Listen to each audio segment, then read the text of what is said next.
নমস্কার বন্ধুরা, আমাদের বাড়িতে কিন্তু আজকে পাউরুটি দিয়ে যে মিষ্টিটা বানানো হবে, সেই মিষ্টির জন্য কিন্তু আমরা যে পাউরুটির একটা ডো বানিয়ে নিচ্ছি। দুধ দিয়ে কিন্তু আমরা পাউরুটির ডোটা বানিয়ে নেব। সেজন্য কিন্তু আমরা দুধটা দিয়ে দিচ্ছি। এখানে কিন্তু অল্প পরিমাণে দুধ ব্যবহার করতে হবে, তাহলে কিন্তু পাউরুটির ডোটা ভালো হবে। আমরা কিন্তু এই যে মিষ্টিটা গোল্লা গোল্লা পাকিয়ে নিয়েছি, দুটো লম্বা করেছি, আপনারা যে কোনো শেপেরই করতে পারেন। এখন কিন্তু এগুলোকে আমাদের ভেজে নিতে হবে। ভাজার জন্য কিন্তু এটা প্রস্তুত। এখন কিন্তু কড়াইটা গরম হয়ে এসেছে। এখন আমরা তেলটা দিয়ে দেবো।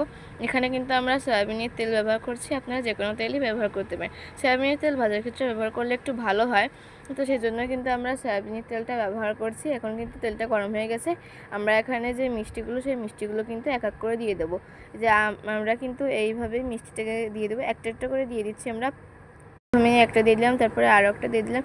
এভাবে কিন্তু আমরা সব মিষ্টিগুলোকে দিয়ে দেবো এক এক করে। এই যে ছেড়ে দেওয়া হয়ে গেছে তেলে, এখন কিন্তু ভাজার অপেক্ষা।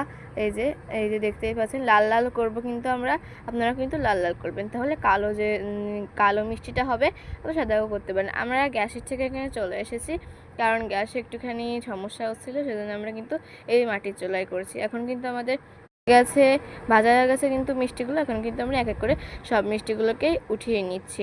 এই যে দেখতেই পাচ্ছেন, এখন কিন্তু আমাদের মিষ্টিটাকে চিনি সিরা ওর মধ্যে কিন্তু ডুবিয়ে দিতে হবে। প্রথমে আমরা জল দিয়ে দিলাম, তার মধ্যে কিন্তু যে চিনিটা, সেই চিনিটা দিয়ে দিচ্ছি।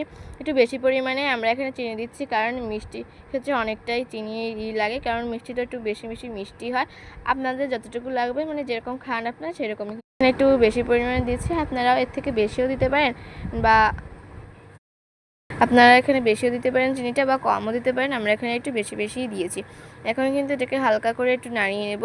তারপরে যে এইটা দিয়ে দিচ্ছি, যে আমরা কিন্তু এলাচটাকে দিয়ে দিয়েছি। এখন কিন্তু আমরা দারুচিনিটাকেও দিয়ে দিচ্ছি, এতে তাহলে একটু ঘ্রাণ ঘ্রাণ আসবে। এখন কিন্তু আমরা মিষ্টিগুলোকে দিয়ে দিয়েছি।